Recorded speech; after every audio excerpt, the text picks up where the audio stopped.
India இன்று பல துறைகளில் முன்னேறி வருகிறது. போதுமான மனித வளமும் அறிவு வளமும் அதற்கு இருக்கிறது.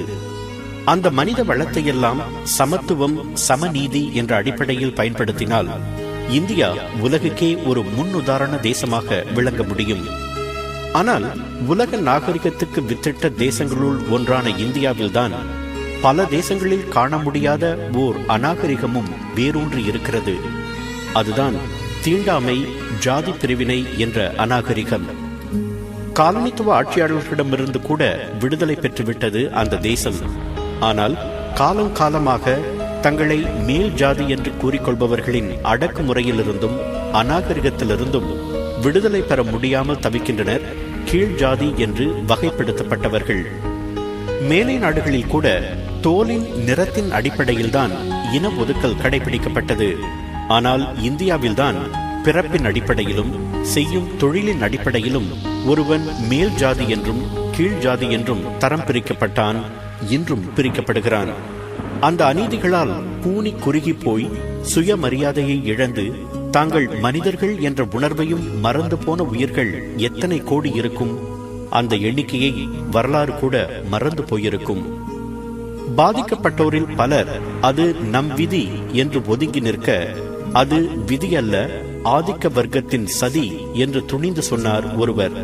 அறியாமையும் மூட நம்பிக்கைகளுமே தீண்டாமைக்கும் ஜாதி கொடுமைகளுக்கும் காரணம் என்று நம்பிய அவர் தாழ்த்தப்பட்டவர்களை தூக்கி நிமிர்த்த சுயமரியாதை இயக்கத்தை தோற்றுவித்தார்.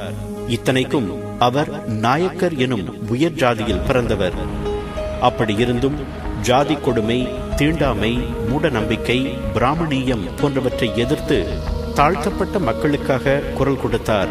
அவர்தான் தந்தை பெரியார் என்று தமிழ் உலகம் மரியாதையோடு போற்றும் திரு ஈ.வே. ராமசாமி. 1879 ஆண்டு செப்டம்பர் 17 வேங்கடப்ப நாயக்கர், சின்னத்தாயம்மாள் ஆகியோருக்கு மகனாக தமிழ்நாட்டின் ஈரோட்டில் பிறந்தார் ஈ.வே. ரா எனப்படும் ஈ.வே. ராமசாமி. குடும்பம் வசதியானது. இருந்தும் அவர் 3 ஆண்டுகள் தான் கல்வி கற்றார். இளம் வயதிலேயே படிப்புக்கு முழுக்கு போட்டுவிட்டு தந்தையின் வணிக முயற்சிகளில் உதவத் தொடங்கினார். உயர் ஜாதி என்று கருதி கொண்டவர்கள் வாழ்க்கையை அனுபவித்துக் கொண்டிருக்க, ஈ.வே. ராவுக்கு மட்டும் சிறு வயதிலிருந்தே சமத்துவம், சமநீதி என்ற எண்ணம் வளரத் தொடங்கியது. சமுதாய பணிகளில் ஈடுபடத் தொடங்கினார். 1919 ஆண்டு 40 வயதான போது மகாத்மா காந்தியின் கொள்கைகளால் கவரப்பட்ட அவர் மளிகை வியாபாரம் உட்பட நல்ல வருமானம் தந்து கொண்டிருந்த அத்தனை தொழிலையும் விட்டுவிட்டு சமூக பணி செய்வதற்காக இந்திய தேசிய காங்கிரஸில் சேர்ந்தார். அப்போது ஈரோடு நகரமன்ற தலைவர் பதவி உட்பட மொத்தம் 29 பொறுப்புகளிலிருந்தும் அவர் விலகினார். காந்தியடிகளின் கொள்கைகளை ஏற்றுக்கொண்டு அந்த இயக்கத்தின் பல்வேறு பணிகளில் தன்னை ஈடுபடுத்திக் கொண்டார். 1922 ஆண்டு திருப்பூரில் நடைபெற்ற தமிழ்நாடு காங்கிரஸ் கூட்டத்தில் கீழ் ஜாதி, மேல் ஜாதி என்ற பேதமில்லாமல் எல்லோரும் எல்லா கோயில்களிலும் நுழைய அனுமதிக்கப்பட வேண்டும் என்ற கோரிக்கையை முன்வைத்தார். பிராமணர்கள் அதற்கு எதிர்ப்பு தெரிவித்தனர். போராட்டத்தில் பின்வாங்காத ஈ.வே. ரா அடுத்த 3 ஆண்டுகளில் வைக்கோம் சத்தியாகிரகம் மேற்கொண்டார். அதன் வெற்றியால் தீண்டத்தகாதவர்கள் என்று ஒதுக்கப்பட்டவர்கள் அச்சமின்றி பொது சாலைகளை பயன்படுத்த முடிந்தது. நவீன இந்தியாவின் வரலாற்றில் அதுவே முதல் சமூக போராட்டமாக வர்ணிக்கப்படுகிறது. காங்கிரஸ் இயக்கத்தில் சேர்ந்ததிலிருந்து ஒவ்வொரு ஆண்டும் தீண்டாமையை ஒழிக்க எவ்வளவோ முயன்றார் ஈ.வே. ரா. சமத்துவம் கிடைக்க வேண்டும் என்றால் பிற்படுத்தப்பட்டோருக்கு இட ஒதுக்கீடு செய்யும் முறை அறிமுகமாக வேண்டும் என்று கோரிக்கை விடுத்தார். அதற்கு காந்தியடிகள் மறுப்பு தெரிவிக்கவே 1925 ஆண்டு காங்கிரசிலிருந்து விலகினார் ஈ.வே. ரா. அதே ஆண்டு அவருக்கு மிகப்பெரிய மரியாதையை பெற்றுத்தந்த சுயமரியாதை இயக்கத்தை தொடங்கினார். முன்னேற்றத்திற்கு தடைக்கல்லாக இருக்கும் மூட நம்பிக்கைகள், பழக்க வழக்கங்கள் ஆகியவற்றை தூக்கி எறியுமாறு அவர் தமிழர்களுக்கு கோரிக்கை விடுத்தார். பூசாரிகள் இல்லாமல் சுயமரியாதை திருமணம் செய்து கொள்ளுமாறு வற்புறுத்தினார். பெண்களுக்கு எல்லா துறைகளிலும் சம உரிமை வழங்கப்பட வேண்டும் என்று வலியுறுத்தினார். ஜாதி வேற்றுமை பார்க்காமல் திருமணம் செய்து கொள்ளவும், விதவைகள் மறுமணம் செய்து கொள்ளவும் ஊக்கமூட்டினார். கோவில்களில் பின்பற்றப்பட்ட தேவதாசிகள் முறையை ஒழிக்க சட்டப்பூர்வமாக ஆதரவு திரட்டினார். குழந்தைகள் திருமணத்தை வன்மையாக கண்டித்தார். அவருடைய தொடர்ந்த விடாப்பிடியான முயற்சியால் 1928 ஆண்டு அரசாங்க வேலைகளில் பிற்படுத்தப்பட்டோருக்கு இட ஒதுக்கீடு செய்யும் முறையை சென்னை நிர்வாகம் அறிமுகம் செய்தது. 1937 ஆண்டு சென்னை மாநிலத்தில் ஆட்சிக்கு வந்த காங்கிரஸ் கட்சியின் தலைவரான ராஜகோபாலாச்சாரி என்ற ராஜாஜி உயர்நிலைப் பள்ளிகளில் இந்தி மொழியை கட்டாயமாக்கினார். அதனை வன்மையாக எதிர்த்த ஈவேராவின் உறுதியான தலைமையில் 1938 ஆண்டு பெரும் ஆர்ப்பாட்டம் நடைபெற்றது. அதனால் சிறையில் அடைக்கப்பட்டார் ஈவேரா. அவர் சிறையில் இருந்த போது சென்னையில் நடைபெற்ற பெண்கள் மாநாடு ஒன்றில் ஈவேராவை இனிமேல் பெரியார் என்று அழைக்க வேண்டும் என்று முடிவெடுக்கப்பட்டது. அன்றிலிருந்துதான் ஈவேராவுக்கு பெரியார் என்ற பெயர் நிலைத்தது. சிறையிலிருந்து வந்ததும் சுதந்திர திராவிட நாடு வேண்டும் என்ற போராட்டத்தில் இறங்கினார் பெரியார்.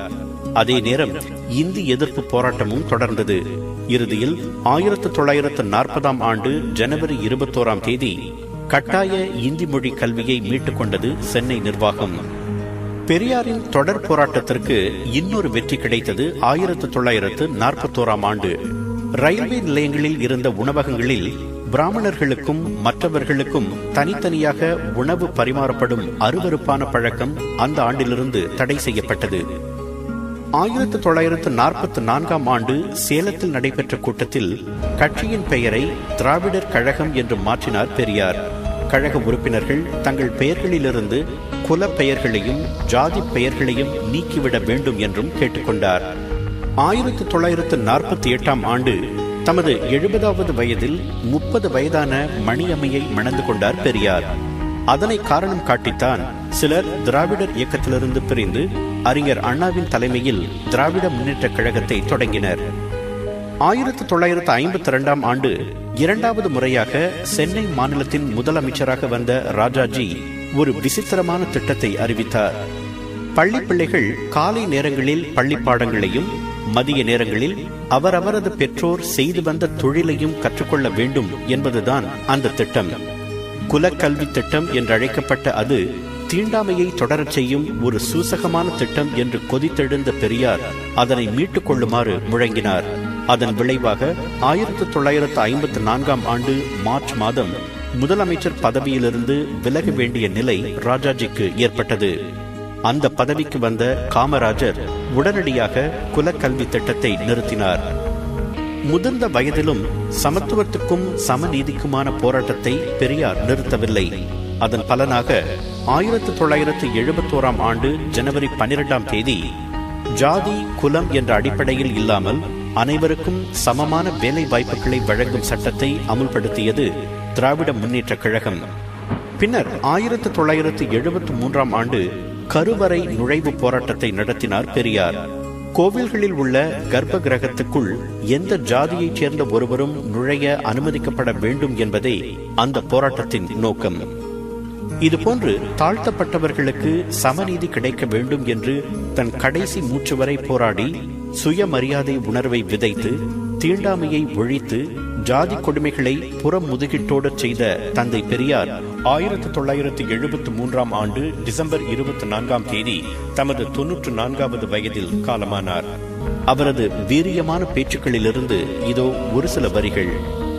மூட நம்பிக்கைகளை பகுத்தறியாமல் பின்பற்றியதாலேயே உழைப்பாளி அடிமையாகவும் சோம்பேறி ஆண்டானாகவும் இருக்கும் நிலை வந்தது. சமுதாய வாழ்க்கையில் ஒழுக்கமே பக்தியை விட இன்றியமையாதது.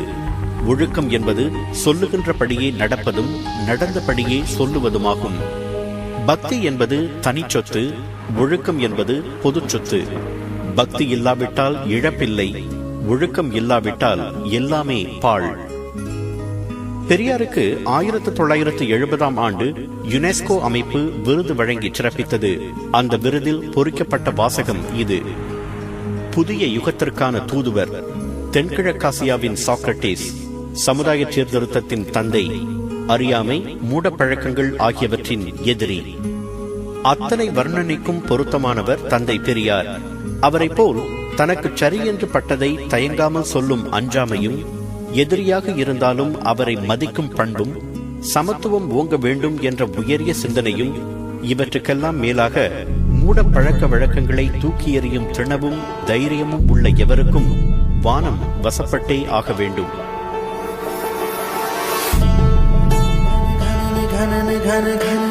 வானம் வசப்படுமே. 96.8 கேட்டாலே பரவசம்.